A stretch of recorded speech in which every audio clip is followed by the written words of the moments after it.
मी तुला अजूनही बायकोच समजतो। मला जेव्हा डोहाळे लागले होते तेव्हा सगळे हसत होतात ना माझ्यावर। आता मी सगळ्यांना सांगणार जानकीला डोहाळे लागले।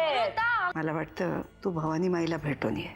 कार्यकर्त्यांना भेटायला नाही गेलेत, मग ते भवानी माईकडे गेलेत। नक्की काय बोलत होते ते? आत्याजी म्हणत होते की भवानी माईचा कौल घेऊन ये, आणि बाबाही हो नाही म्हणता म्हणता शेवटी तयार झाले। अमृता, मी खूप ऐकलंय त्या भवानी माईबद्दल। लहान असताना तर मी त्या डोंगराकडे जायचे सुद्धा नाही। गावातली लहान मुलं कोणीच तिकडे जात नाही। आय नो, मी सुद्धा तिच्याबद्दल असंच ऐकलंय ग। पण मग बाबा का गेले असतील तिकडे? ते ते का गेले असतील त्याच्यापेक्षा ते माझ्याशी खोटं बोलून का गेले हा प्रश्न मला पडलाय। माझ्याशी ते कधीच खोटं बोलत नाही, मग आत्ताच मीटिंग आहे असं सांगून का गेले? माहित नाही ग, पण त्यांना काही झालं तर? म्हणजे अगं तिने काही जादूटोणा केला तर? तुझा विश्वास आहे असल्या गोष्टींवर? खरं तर अजिबात नाहीये, पण पण आपल्याला काय माहिती ती बाई कशी येते? आत्याबाईंनी यांना तिकडे पाठवलंय ना, आपण आत्याबाईंनाच विचारूयात। विचारायचंय का? म्हणजे ती रागावली तर? मी बोलून बघू? चालेल चालेल, विचारते।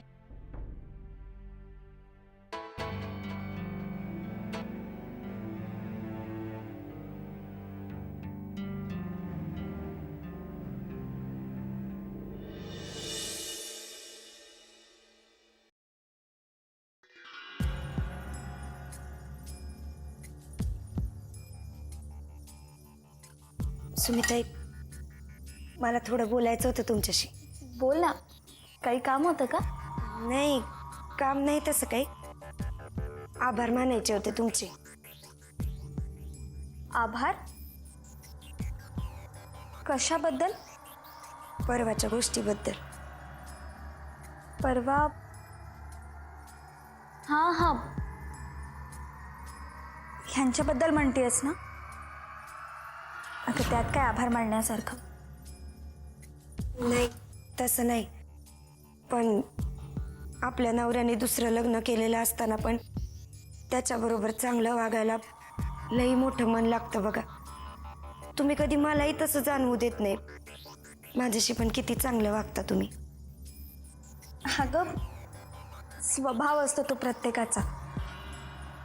आता माझा स्वभाव नाहीये हे कट, ठीक आहे ना? पण त्यात आभार मानण्यासारखं खरंच काही नाही। नाही, तसं नाही। अहो, हे पण किती चांगलं बोलत असतात तुमच्याबद्दल।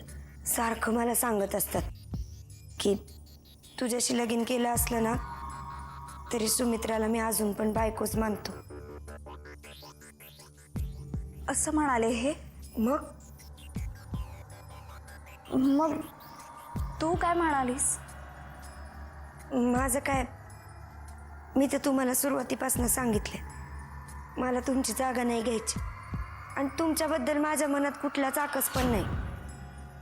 माझं तर म्हणणं आहे, यांना चालत असेल तर आपण दोघी बी राहू यांची बायको म्हणून। नाही सुगंधा, ही गोष्ट तू आत्ता बोललीयस, परत नको बोलूस। माझा ना तुझ्याबद्दल काहीही राग नाहीये। मी तर तुला लहान बहिणीसारखंच मानते, पण मला ह्यांच्याबरोबर परत नाही संसार करायचा। अगोदर ना मला खूप खूप वाईट वाटलं, पण आता वाटतं या सगळ्यातनं मी बाहेर पडले ना ते एका अर्थी बरंच झालं। आता मी आणि माझी मुलगी एवढंच आयुष्य आहे माझं।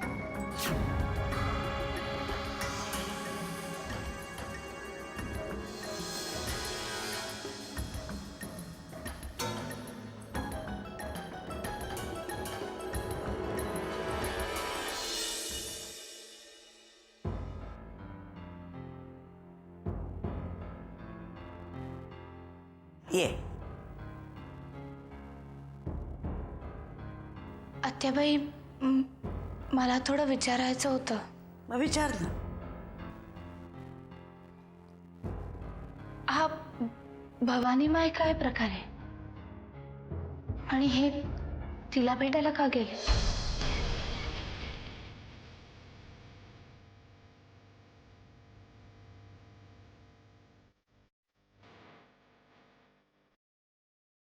तुला कोणी काय बोललं?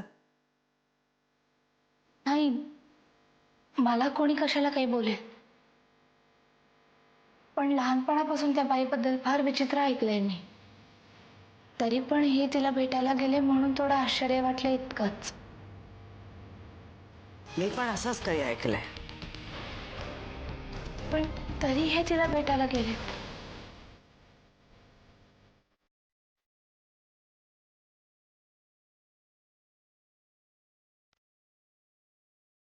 जानकी, ही भवानीमाई भाकीत करते आणि ते भाकीत खरं ठरतं अशी समजूत आहे. नरसिंह सुद्धा त्याच्या निवडणुकीच्या संदर्भात तिच्याशी बोलायला गेलाय. पण आत्याबाई, तिच्याबद्दल एवढं सगळं माहिती असताना सुद्धा तिला भेटायला जाणं म्हणजे गावात उगीच चर्चा नको म्हणून. जानकी, माणूस आपल्या परीने प्रयत्न करतच असतो ग. पण दैव जाणून घ्यायला काय हरकत आहे? मीच पाठवलाय त्याला तिकडे. म्हणजे काळजी करण्यासारखं दुसरं काही नाही ना? कारण हे मला काहीच न सांगता गेले. अगं, तुला त्रास होऊ नये म्हणून सांगितलं नसेल. ह्याचा थोडी ना त्रास झाला असता. उलट मला न सांगता गेले याचा जास्त त्रास झाला. पण ठीक आहे, निवडणुकींच्या निकालासाठीच गेले असतील तर मग माझं काहीच म्हणणं नाही. जानकी, आता तू या बाकीच्या गोष्टींच्याकडे लक्ष देऊ नकोस. आता आधी तू स्वतःची काळजी घे. बरं, येऊ मी. ये.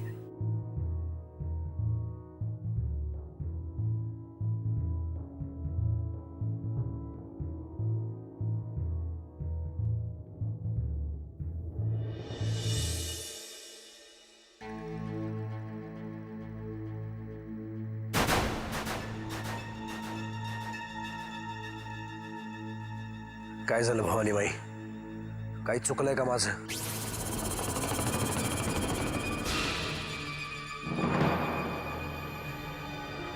लाज नाही वाटत मलाच प्रश्न विचारताना? दरवेळी माझ्याकडं काहीतरी गारण घेऊन येतोस आणि ते मिटलं की मला विसरतोस. मी तुझ्याच आशीर्वादाने इथपर्यंत चालत आलोय. मग मला न विचारता तिकडं जंगलात गेलासच का? त्या चुकीची शिक्षा भोगून झाली माझी. मग काय आता माझ्या तब्येतीची चौकशी करायला आलायस? भवानीबाई, तुला सगळंच माहिती आहे, मग का विचारतेस? मी ज्याच्यासाठी आलोय त्याचं उत्तर दे ना. तुला काय चिंता? तू नशीबवान आहेस. तुझं नशीब रोज तुझ्या नावाचं कुंकू कपाळावर लावतंय. भवानीबाई, यंदाची निवडणूक कशी जाईल? साहेबांच्या दृष्टीने खूप महत्वाची निवडणूक ही. जा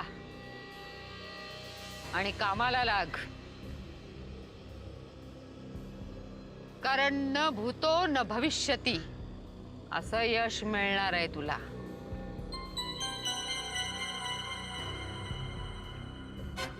यश तुझ्या पायावर लोटांगण घालणार आहे.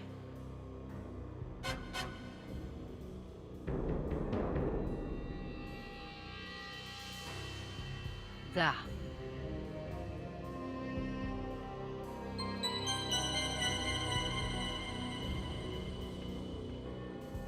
फायद्याचं ऐकलंस आणि पाठ फिरवलीस. तुझी आज्ञा असेल तर थांबतो.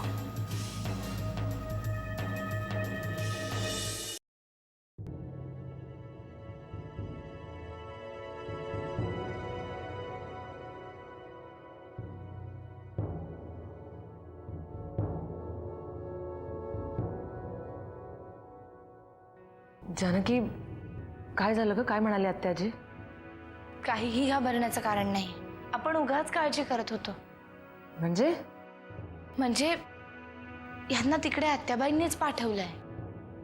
अगं हो, पण का? तू विचारलं नाहीस काही? मी विचारलं आणि त्यांनी सांगितलेलं मला पटलं सुद्धा. त्या म्हणाल्या की भवानीमाई भविष्य सांगते आणि तिचं भविष्य एक दोनदा खरं ठरल्याचा अनुभव आला यांना. त्यामुळे येत्या निवडणुकांमध्ये काय होईल ते विचारायला हे तिकडे गेले. पण तुझ्याशी का खोटं बोलले ते नाही विचारलंस तू? नाही विचारलं. का? मला वाटलं कदाचित त्यांना मला सांगताना कसं तरीच झालं असावं की ते भविष्य विचारायला गेलेत. म्हणजे मी काय म्हणेन असं वाटलं असेल. जानकी, असं काय म्हणणार होतीस तू? बरं ठीक आहे, जाऊ दे. काळजी करण्यासारखं काही नाही आहे ना. मग झालं तर. नाही, उगीच आपण काहीतरी वाटून घेत होतो. जाऊ दे. हा विषय आता इथेच थांबवूया. बरं जानकी, मला ना भूक लागली आहे, काहीतरी करून दे ना. चल.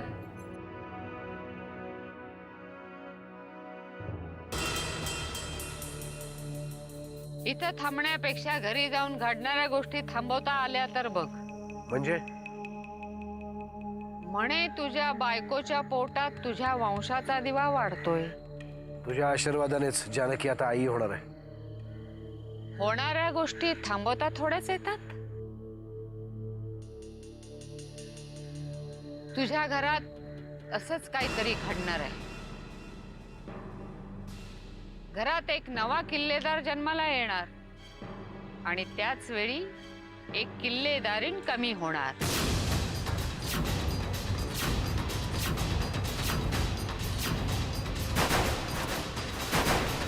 घरात एक नवा किल्लेदार जन्माला येणार आणि त्याच वेळी एक किल्लेदारी कमी होणार. कमी होणार म्हणजे एक किल्लेदारीण देवाघरी जाणार.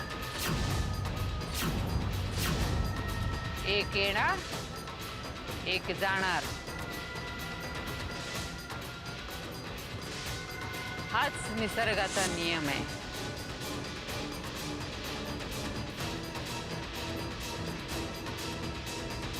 काय बोलतेस तू भवानीमाई?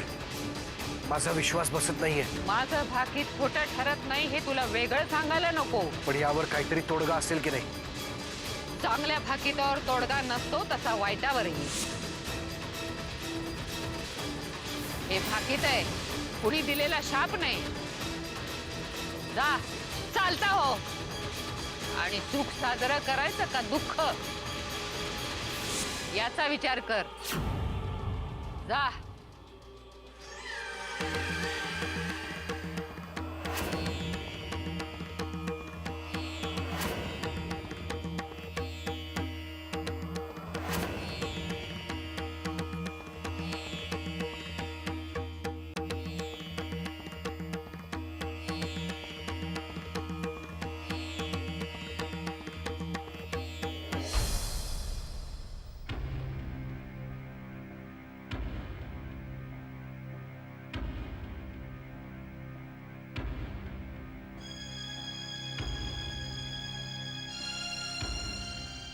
मला वाटलंच होतं साहेब, इथं आल्यानंतर काहीतरी असं विचित्र ऐकायला मिळणार. कधी सरळ बोलेल तर शपथ. जे बोलेल ते खरं तर बोलते. तिचा शब्द म्हणजे सटवाईचा शब्द असल्यासारखा. साहेब मला वाटतं आपण जरा जास्तच विचार करतोय. उगाच करत नाही, त्यात काहीतरी तथ्य आहे म्हणून करतोय. दरवेळेला असं काहीतरी अद्भुत आणि अगम्य बडबड करते आणि मग तुम्ही अस्वस्थ होता. यावेळेची अस्वस्थता वेगळी आहे वाकणेस. ते कशानं दूर होईल याचं उत्तर सापडत नाही. किल्लेदारिणीचा मृत्यू म्हणजे नक्की कोणाचा? मला वाटतं साहेब आपण घरी जायला हवं. घरी गेल्यानंतर कामाचा व्याप एवढा आहे की आपल्याला काही आठवणार पण नाही. तसं नाही होणार वाकणेस. विचारचक्र चालूच राहणार. कोणीतरी एक किल्लेदारिण म्हणजे नक्की कोण? सुमित्रा, जानकी, आत्याबाई, अहिल्या की माझी अमृता?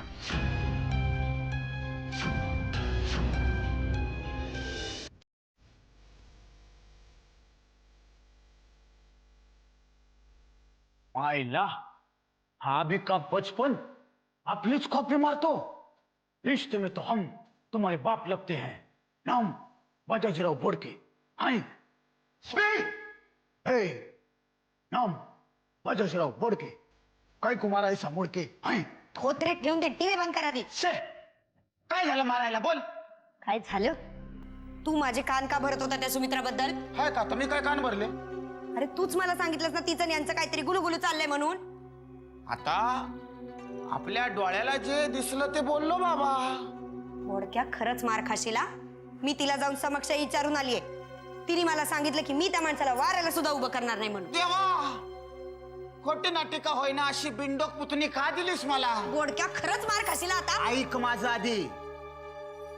समजा तुझ्याकडे कुणी आलं आणि विचारलं की हा बाजाजीराव तुझा खरा काका आहे का, तर काय उत्तर देशील. आता मीच बनवलाय ना काका तुला. उगाच डोक्यात जाऊ नको रे. मी तुला सांगते ते ऐक फक्त. नीट विचार कर आधी.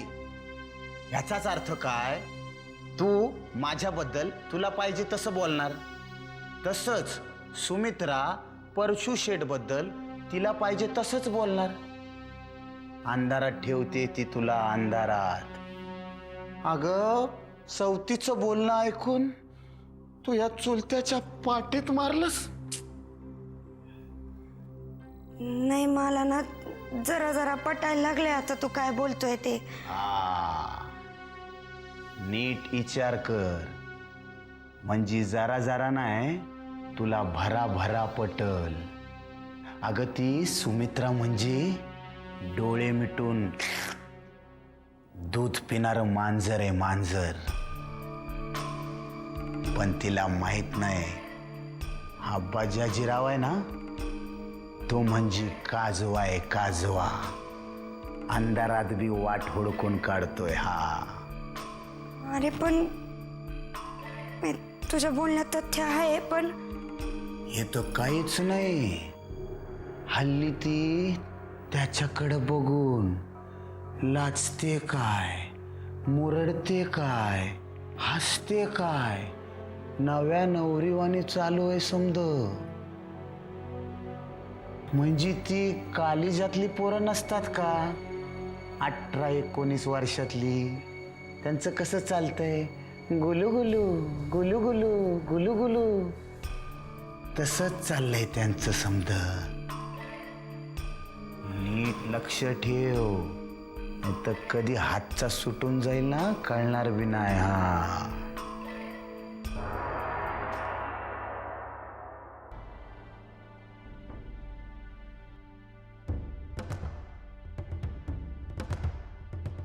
साहेब तुम्ही खूपच मनाला लावून घेतलंय. गोष्टच तशी आहे वाकणेस. माझ्या घरातल्या एका व्यक्तीच्या जीवन मरणाचा प्रश्न आहे हा. साहेब कशावरून हे भाकीत खरं ठरेल. जर मी तिच्या चांगल्या भाकितावर विश्वास ठेवतो तर या भाकितावरही विश्वास ठेवायला हवा ना वाकणेस. माझ्या लग्नाच्या वेळी केलेलं भाकीत विसरलत तेव्हा मी कुठे विश्वास ठेवला होता. पण तसंच झालं ना. काहीतरी मार्ग निघेल साहेब. आपण याचा अर्थ मृत्यू हाच का धरतोय. कारण तोच त्याचा अर्थ आहे वाकणेस, आणि तो अटळ आहे. साहेब तुम्ही म्हणताय त्याप्रमाणे आत्याबाई आणि अमृतताई या किल्लेदार नाहीत,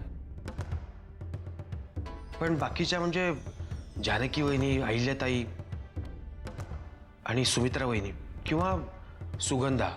सुगंधा ही काही किल्लेदार नाही, कारण मुळातच हे लग्न अविश्वासावर आधारलेलं आहे. पण शिव ती सुद्धा किल्लेदारच आहे की. साहेब आपण विचार करता करता काही बोलायला लागलोय. मला वाटतं आपण इथेच थांबावं. आपण थांबून विषय थांबत नाही वाकणेस.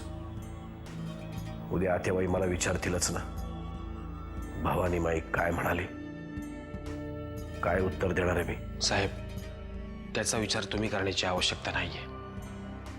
मी पाहतो त्यांच्याशी काय बोलायचं ते. मी निश्चिंत राहा. आता तुम्ही तुमच्या रूममध्ये जाऊन आराम करा. जानकी वहिनी वाट पाहत असतील. येतो मी.